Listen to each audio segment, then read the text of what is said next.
Assalamualaikum warahmatullahi wabarakatuh. Bismillahirrahmanirrahim. Rabbi shrah li sadri wa yassir li amri wa hlul 'uqdatam min lisani. Allahumma shalli wa sallim ala sayyidina Maulana Muhammadin wa ala alihi wa sahbihi ajmain. Amma ba'du. Ini yang saya hormati pertama, pengatur saya ini Profesor Dr. Haji Maskuri. Yang cara ngomong tidak kayak profesor tapi kayak jurkam.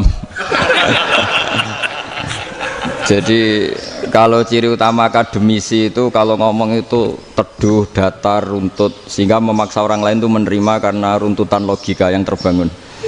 Nah, kalau ini enggak, pokoknya kasar gitu, pokoknya orang itu. Ini agak lazim, agak dalam dunia ilmu. Semua wakil rektor, semua yang hadir yang saya hormati, saya seperti yang dikatakan moderator Pak Sinten, Bapak Anwar, bahwa memang saya tidak boleh terikat sama yang di belakang ini, karena ini kayak apa ya?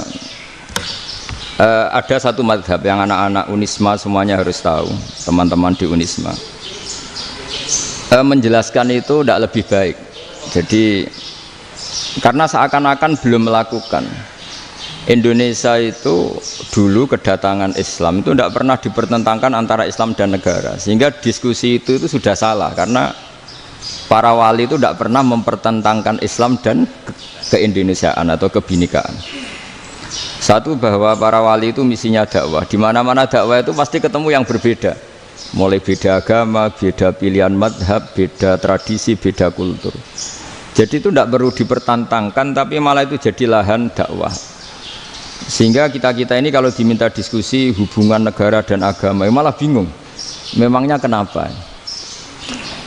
Itu seperti dulu zaman P4, saya punya kawan di Jogja, teman saya nulis tafsir Profesor Zaini, itu pernah zaman Pak Harto disuruh sosialisasi P4 di Papua. Apa hubungan Pancasila dan UUD 45? Itu orang Papua jawab, hubungannya baik-baik saja Pak. Jadi yang unik itu ketika disuruh baca Pancasila, 1 Pancasila, 2 ketuhanan yang Maha Esa. Nah, akhirnya 6 kan? Kenapa Pancasila jadi 6? Yang unik itu ketika ditanya, ini saya melihat langsung di TV 7 itu, Indonesiaku itu. Ada anak-anak kecil ditanya, bendera ini milik siapa? Bendera merah putih itu. Jawabannya apa? Milik sekolahan Pak aja. Karena memang milik sekolahan. Itu yang tanya itu kaget. Milik sekolahan Pak.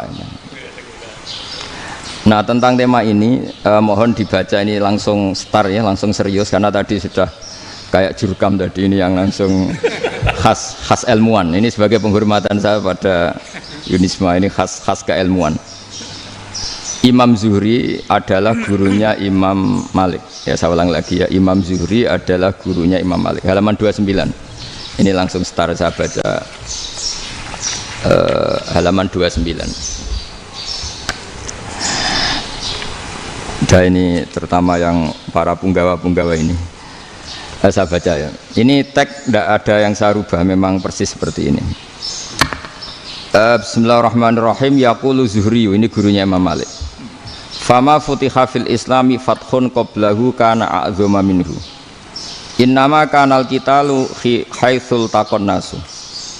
Falam makanatil hudnatu wa wadu'atil harbu wa amanan nasu ba'duhum ba'da wal taqaw fatafawadu fil hadits wal munaza'ah. Falam yaklim ahadun bil islami yaqilu syai'an illa dakhala fihi.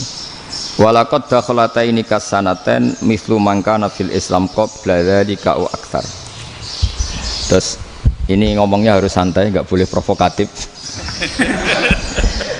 Begini, kita tahu dalam perdamaian Hudaybiyah itu poin-poinnya itu semuanya merugikan Islam. Di antaranya adalah jika yang Islam masuk kafir harus dibiarkan, karena berarti masuk ke habitat asli.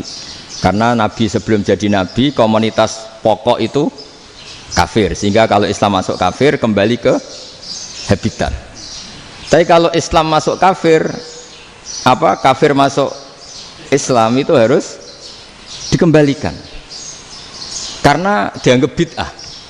Maka kalau kamu dituduh bid'ah itu tenang saja dulu, Nabi itu ya dituduh ji'ta bidinin muhdas, kamu datang dengan agama yang baru. Cuma agak diteruskan wa kullu muhdatsatin bid'ah wa kullu bid'atin dalalah. Jadi orang-orang kafir dulu kalau ngomentari Nabi ya ji'ta bidinin muhdas, kamu datang dengan agama yang apa? Baru. Nabi nurut. Semua perjanjian yang merugikan Islam itu Nabi nurut. Tapi Nabi hanya minta satu hal, jangan ada perang 10 tahun. Dan orang boleh seminar, boleh diskusi tentang Islam. Ya ini dengerin betul ini. Jadi saya tidak akan provokatif, ini pakai logika. Nanti bisa dipakai disertasi doktor. Tapi saya minta orang boleh diskusi, boleh seminar tentang Islam. Akhirnya saat itu juga ada orang yang masuk Islam. Di depan tulisan itu belum kering istilahnya. Datang ke situ namanya Abu Jandal bin Suhail bin Amr. Itu datang ke Nabi, ya Rasulullah saya ini mau masuk Islam.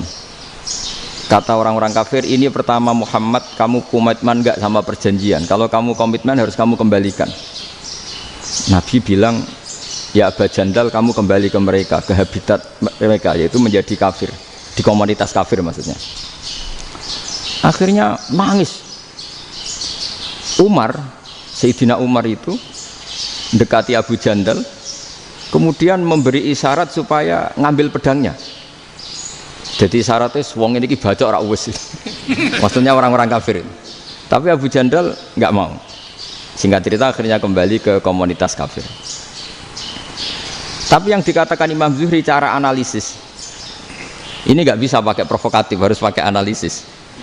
Innama kanal qitalu haitsul taqon nasu. Yang namanya perang itu menjadikan orang tidak berpikir jernih. Ini poin yang diambil oleh Rasulullah. Kalau dibahasakan Nabi curi kesempatan, masuk Nabi dikatakan mencuri, meskipun itu hanya bahasa ya. Enggak mungkin lah kita bahasakan seperti itu. Saya ulang lagi ya. Kenapa ada perang berkesinambungan sampai tahun ke-8 Hijriah? Mulai tahun kedua ada perang Badar sampai tahun 8 Hijriah itu perang terus. Nabi sama orang kafir perang terus. Akibatnya apa Pak Profesor? Namanya perang itu ya nggak kau bermikir. Pokoknya agar ketemu Islam perang, Islam ketemu kafir perang, nggak kau bermikir. Padahal Islam itu bisa diterima oleh akal sehat, harus lewat diskusi, lewat pengamatan, lewat pemikiran, lewat pengendapan berpikir. Makanya Nabi tahu ini masalah besar. Kalau orang perang terus, itu gak kober mikir Islam, tidak sempat diskusi tentang Islam. Makanya Nabi hanya minta satu poin. Oke, perjanjian ini saya turutin semua, tapi saya minta orang kafir semuanya boleh mendiskusikan Islam, boleh seminar tentang Islam. Mereka bilang iya, paling pikiran mereka kan diskusi paling piye. Ternyata betul, ada diskusi. Terus temanya gini, kira-kira bener di Muhammad Abu Jahal. Terus Tuhan Muhammad sama Tuhan Abu Jahal itu keren mana? Diskusi. Tuhan Muhammad itu khaliqus samawati wal ardi, yang menciptakan langit bumi. Sebagaimana kampanyenya Muhammad. Ya mereka masih jangkar bilang Muhammad. Kalau Tuhan kita, ya berhala itu yang kita bikin, yang kadang rusak, yang kadang kudanan, terus lemutan, pokoknya terus diskusi. Kita kok bener pengirannya Muhammad. Terus Muhammad Abu Jahal. Mulai dhisik Muhammad itu ratau bodoh nih. Mulai dulu Muhammad tuh gak pernah bohong. Abu Jahal, waduh, wis bodoh nih ngongkonan. Wis ribet kan? Dan semua diskusi itu mengarah ke kebenaran Islam. Akhirnya wong kafir sing tokoh-tokoh cara Jawa yo, wah semane jebule masalah ini kan. Artinya gini, kalau kita ingin Indonesia damai, sebenarnya yang untung itu Islam.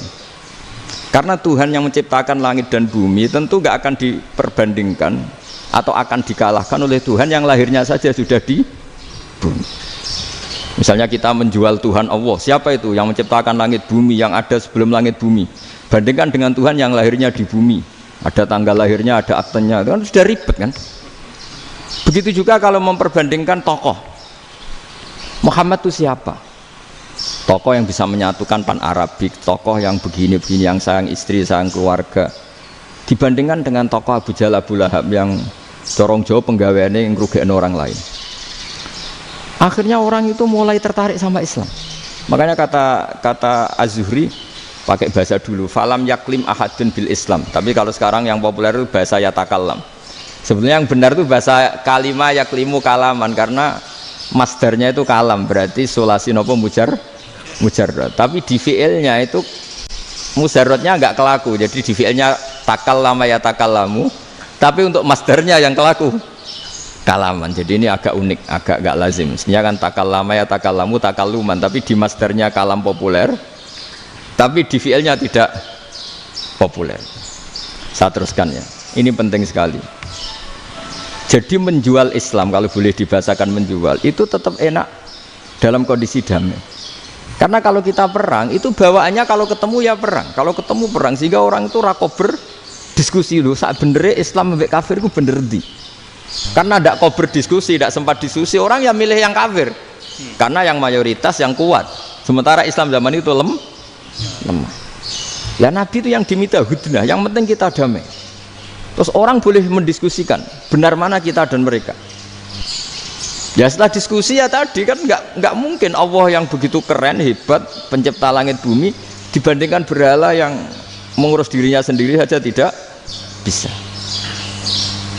Walhasil terus orang mulai tertarik sama Islam dan aturannya nggak boleh dilarang diskusi itu. Nah makanya saya pernah ditanya beberapa profesor di Jogja, Gus, suatu saat kalau kampus paling keren di Jogja ini ada Islamic Studies, kemudian pengajarnya dari berbagai agama, ini riskan nggak bagi Islam? Saya jawab, asal yang didiskusikan Islam itu nggak masalah. Yang repot itu nak umat Islam. Karena kalau umat Islam yang jadi percontohan, banyak raja yang dolim, banyak pemimpin Muslim yang dolim, terus identik dengan Islam itu jadi dolim, kan ribet. Ya kalau pas umat Islam, kalau Islam yang kumat kan jadi masalah kan. Nah ini kan terus jadi beda umat Islam sama Islam yang lagi apa? Kumat. Singkat cerita terus Islam mendapat posisi yang luar biasa.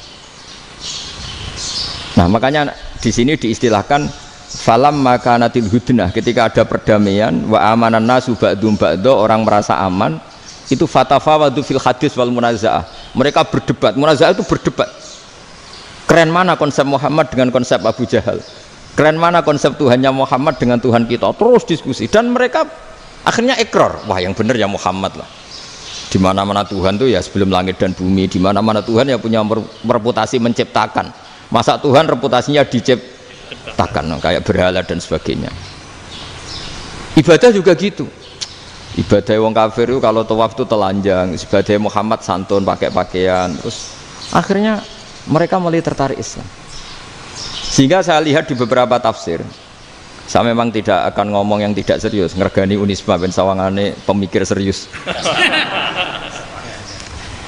Di Quran itu sampean lihat di tafsir Tobari itu ada ayat bal naqdhifu bil haqqi 'alal batil fayadmaghuhu fa idza huwa zahid. Qadhafa itu kalau di kamus tak lihat itu takallama bila dalilin. Qadhafa itu ya pokoknya sekenanya. Artinya gini, kebenaran Islam atau kebenaran hak itu kamu taruh sekenanya saja itu tetap menang. Apalagi kamu taruh secara teratur, kamu taruh sekenanya saja itu tetap menang. Sehingga di sini banyak sahabat yang hidup di Cina. Sekarang juga banyak orang alim yang milih hidup di Amerika, banyak orang alim yang milih hidup di Inggris. Dan mereka pede, percaya diri karena kebenaran itu kamu letakkan di mana saja itu tetap akan menang, akan menemukan momentum kemenangannya. Misalnya gini, contoh paling gampang. Dulu para peneliti, saya ulang lagi, dulu para peneliti itu ya datang kemana-mana, termasuk Ibnu Battuta, termasuk Ibnu Khaldun, ya semua peneliti itu suka neliti. Setelah diteliti, Quran itu satu-satunya kitab suci yang membicarakan sains, misalnya tentang falak, tentang astronomi, tentang asal-usul kejadian manusia, kejadian makhluk, juga bicara tentang geografi, geologis, semuanya. Sementara kitab lain hanya cerita tentang mawaid wal hikam wal ibar. Jadi diteliti kayak apa, pada akhirnya hak ini yang menang. Bal naqdhifu bil haqqi 'alal batil fayadmaghu fa idza huwa zahid. Saya berkali-kali cerita, ada ulama yang ahli matematika. Ketika ditanya kenapa kamu suka ngajar matematika, sampai muridnya itu ragu, ini guruku mlebu swarga ta ora, penggaweane mulang matematika. Tapi para muridnya bermimpi bahwa Imam Amudi itu disuruh ngajar para malaikat. Dan itu pede betul dia. Kata Allah, ini ulama saya yang iman kepada saya setingkat iman kamu. Jadi malaikat itu tidak mungkin Gusti kita menyaksikan langsung engkau sementara ini di bumi, nggak menyaksikan jenengan. Kenapa bisa sepede dan seyakin itu?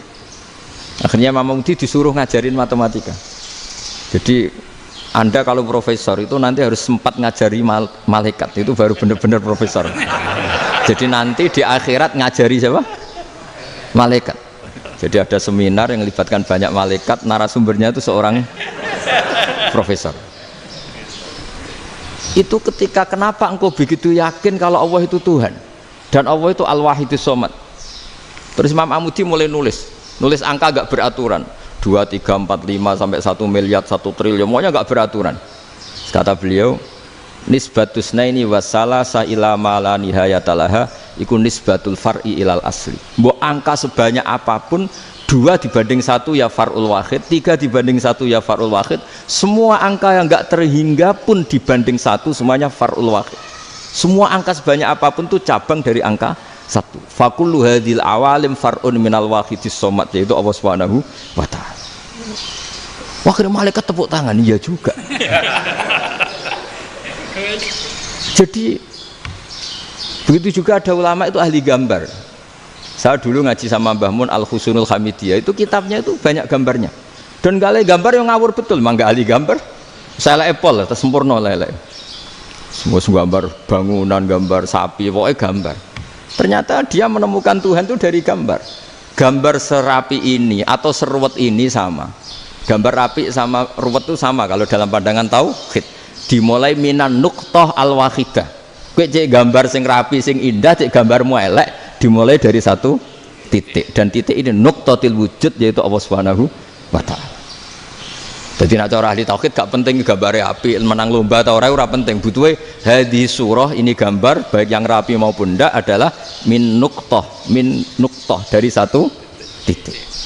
Ya, alam raya sebanyak ini mbok gambar mbok ora, cek mulai Mars sampai Jupiter kabeh semua bentuknya yang banyak ini semuanya min nuqtatil wujud, yaitu dari titik wujud. Ini kok Allah Subhanahu wa ta'ala. Di sini hebatnya ulama-ulama, mbok dia pengajar matematika, mbok pengajar gambar, semuanya dipakai perangkat untuk tauhid. Nah, itu kan juga bagian dari Islam damai, Islam yang sangat tidak perlu perang untuk orang dipaksa Islam. Enggak perlu provokatif kayak tadi pidatonya rektor jenengan tadi. Jadi ciri utama ilmuwan tuh kalau ngomong datar tapi logikanya enggak terbantahkan, itu ciri khas ilmuwan. Kalau ciri khas politikus kalau ngomong itu keras, provokatif lah kira-kira gitu. Tapi isinya biasa. Nah saya berharap nanti semua profesor doktor itu datar tapi isinya kualitasnya bagus ini. Mentes. Jadi makanya terus kata ulama, kenapa diistilahkan balnat zifu bil haqqi? Kenapa pakai qadzafa sementara qadzafa maknanya takallama bila dalil? Maksudnya bila dalil di sini itu min ghairi ikhtiyajin ila dalilin. Kebenaran itu memang enggak butuh dalil. Apa kita perlu dalilnya apa? Buktinya apa? Kalau 3 itu cabang dari 1. Wong gendeng yang takok gitu pasti orang gendeng. Wong 3 cabang dari 1 kok ditanyakan buktinya apa? Itu min awalil bidah. Pertama orang pasti tahu kalau 3 itu far'ul wahid. 1 juta juga far'ul wahid. 1 miliar juga far'ul. Gambar yang sebanyak apapun ya dimulai dari 1 titik, cek gambar benar maupun yang tidak. Akhirnya apa? Ulama dulu itu sebegitu rileks nerangkan tauhid. Lalu kenapa asma ini yang ya ini kan khas NU ya, khas pesantren. Sebenarnya saya keberatan pakai istilah khas NU, pakai khas pesantren karena NU itu anaknya pesantren, jangan dibalik pesantren anaknya NU, karena sebelum ada NU itu ada pesantren. Tapi kayaknya Unisma lebih suka pakai bahasa NU dan saya ya agak orderan yang terpaksa disuruh ngomong. Ini agak apa ya, agak kacau sebetulnya ini, agak kacau. Jadi NU itu sama pesantren itu tua pesantren. Jadi NU dilahirkan pesantren, bukan dibalik pesantren dilahirkan NU. Sehingga barokahnya didirikan pesantren ini, kadang nyuwun sewu sekali Mbah Hasyim itu kadang ide besar beliau itu ora dituruti wong NU. Jadi Mbah Hasyim cara kula kok dadi Mbah Hasyim ya mangkel. Mbah Hasyim itu ngarangno kentong. Nggih ngaramno beduk, tapi wong NU nganggo kentong. Beduk. Dan uniknya Mbah Hasyim enggak tersinggung. Karena ciri khas pesantren itu membolehkan perbedaan apa? Pendapat. Itu masyhur khilafnya Mbah Hasyim sama Mbah Fakih Mas Kumambang itu sampai dikitabkan. Saling ngeritik, saling macam-macam lah. Jadi cara berpikir Mbah Hasyim ketika Nabi rembukan, ini gimana ya cara menentukan waktu sholat ya? Ya pakai kentong ya Rasulullah, dzakalin nasara itu untuk orang Nasrani. Ya pakai buk itu trompet, dzakalil Yahud itu untuk orang Yahudi. Terus ada yang usul lagi pakai api ya Rasulullah, dzakalil Majusi itu orang Majusi. Setelah itu ada orang datang lari-lari cerita mimpi azan tadi. Ya itu terus dipakai sarana pemanggilan sholat ya azan itu. Sehingga Mbah Hasyim menolak kentong. Karena mantas sababi qaumin fahuwa minhum. Beliau keras sekali sampai bilang haram. Beliau judulnya ya haram, al-jasus antakhrimin naqus. Setelah naskah itu sampai ke Mbah Fakih Mas Kumambang di Gresik situ, di daerah Dukun situ. Dulu nggak ada WA ya, jadi sampainya ya lama. Makanya saya sampai sekarang nggak punya WA karena ya saya ulama kan, kalau WA-an terus ya jadi ulama. Nggak jadi ulama main WA-an terus itu. Lah itu termasuk rektor gak kau bermikir itu mesti kebanyakan WA. Karena kan otaknya didikte oleh sesuatu yang masuk. Sesuatu yang dilihat itu kan pasti mendikte kita. Beda kalau yang nggak WA-an kan mikir apa kita yang menentukan. Kalau WA-an kan kita ditentukan.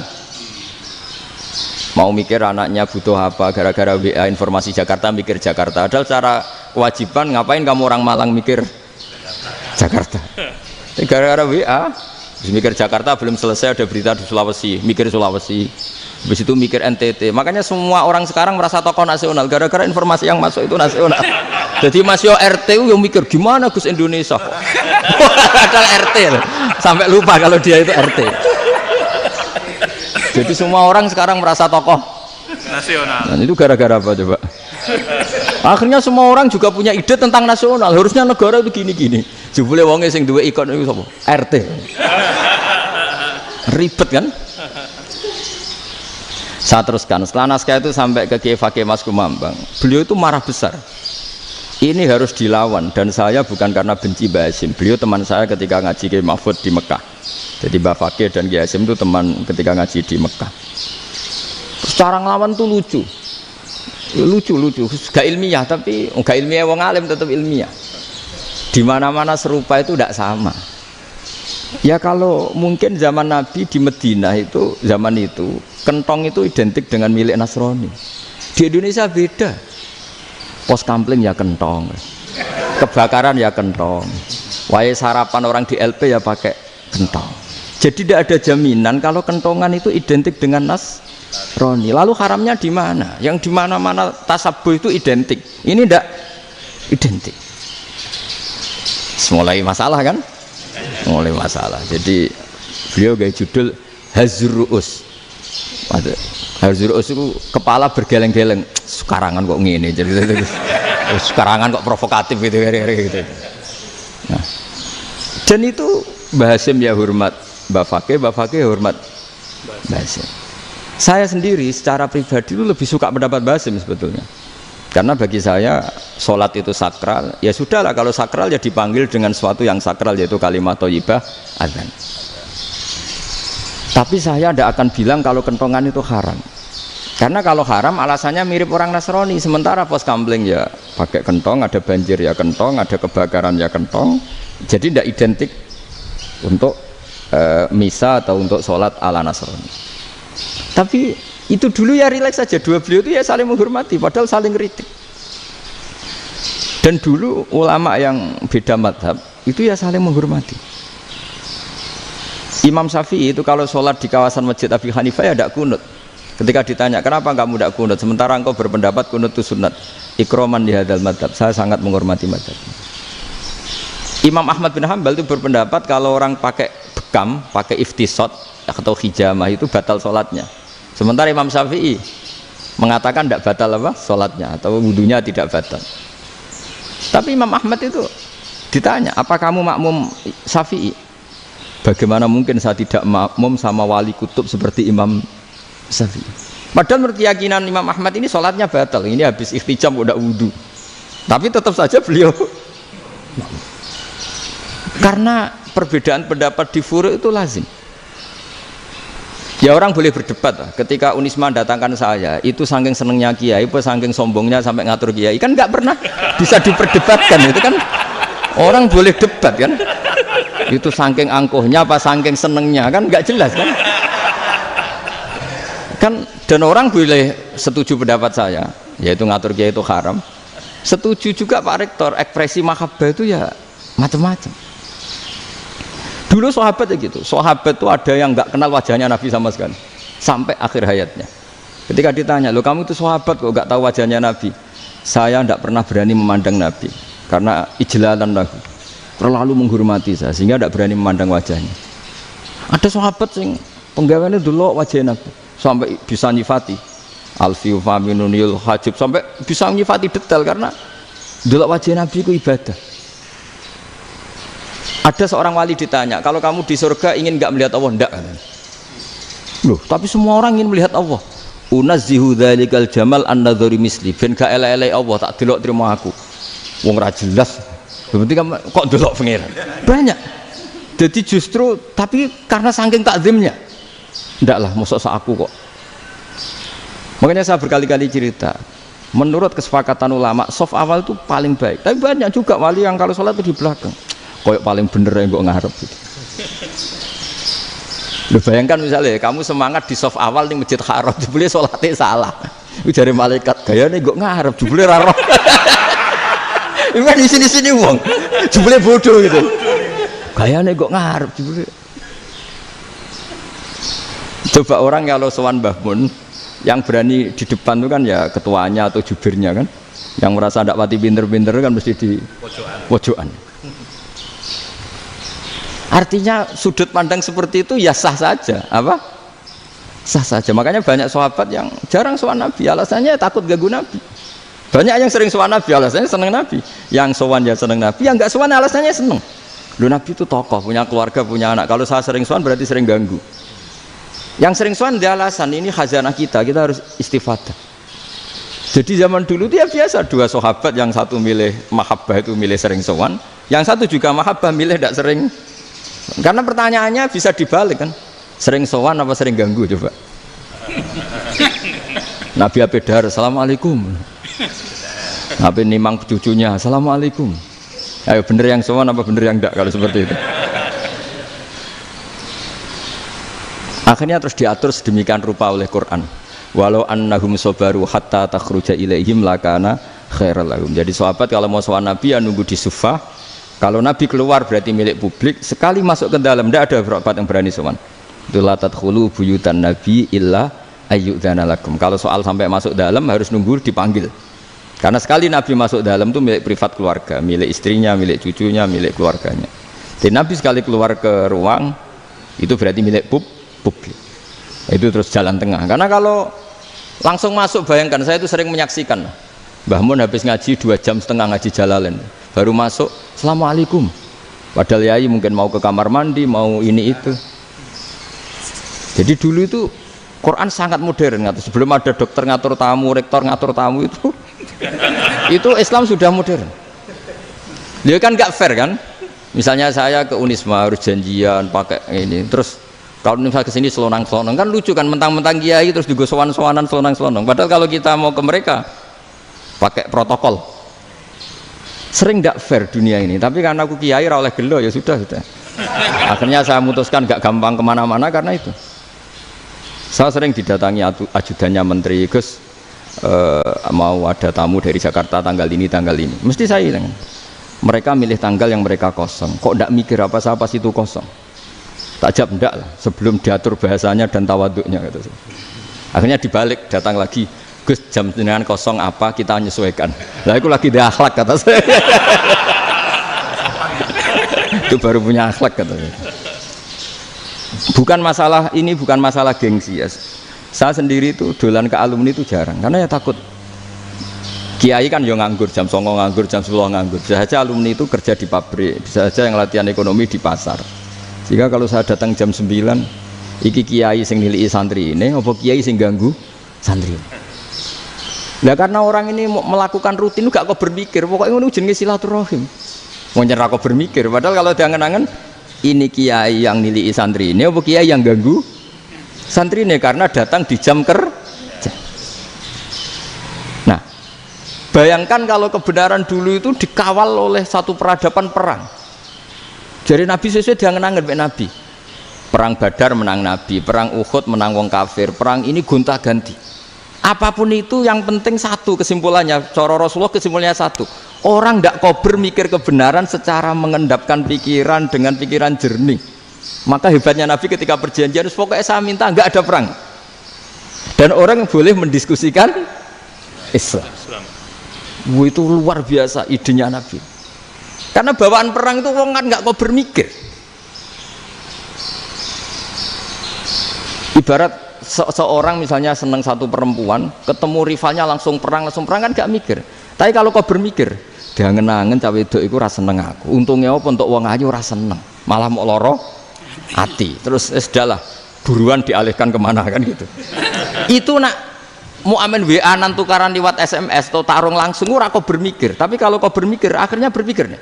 Perempuan tadi sebenarnya yang disenangi siapa? Oke, ternyata senang Pak Erick. Sudah kita ngalah. Karena tidak ada nikmatnya kan menikahi perempuan yang sama sekali tidak mencintai kita.